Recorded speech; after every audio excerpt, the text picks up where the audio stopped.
নমস্কার বন্ধুরা, আশা করি আপনারা সবাই ভালো আছেন। আমি যেটা বানাবো সেটা হচ্ছে সুজির চিল্লা। তো সুজির চিল্লা বানানোর জন্য আমি এখানে সুজিটাকে প্রথমে জল দিয়ে ভিজিয়ে রাখলাম। এটা আপনারা দই দিয়ে করতে পারেন, আমার কাছে দই ছিল না তাই জল দিয়ে করেছি।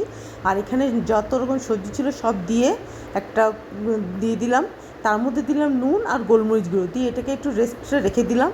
সেবার সেই ব্যাটারটাকে একটু জল দিয়ে পাতলা করলাম। খুব বেশি পাতলা করা যাবে না, খুব ঘনও করা যাবে না। এটা আমি অল্প অল্প একটু একটু করে এক চামচ জল দিয়ে করলাম। এবার কড়াইয়ে তেল দিয়ে এটাকে আমি হালকা করে পেতে দিলাম, করে এটা একটা বানিয়ে নিলাম সুজির চিল্লা। তো এইটা সত্যি কথা বলতে এটা অ্যাকচুয়ালি দই দিয়ে ভালো হয়, কিন্তু দই যদি না থাকে তাহলে আপনারা এরকম এটা আপনারা জল দিয়ে করতে পারেন, একই রকম টেস্ট হয়। আপনারা খেয়ে দেবেন, খুব সুন্দর হয়। আমি এটা হামেশাই করি।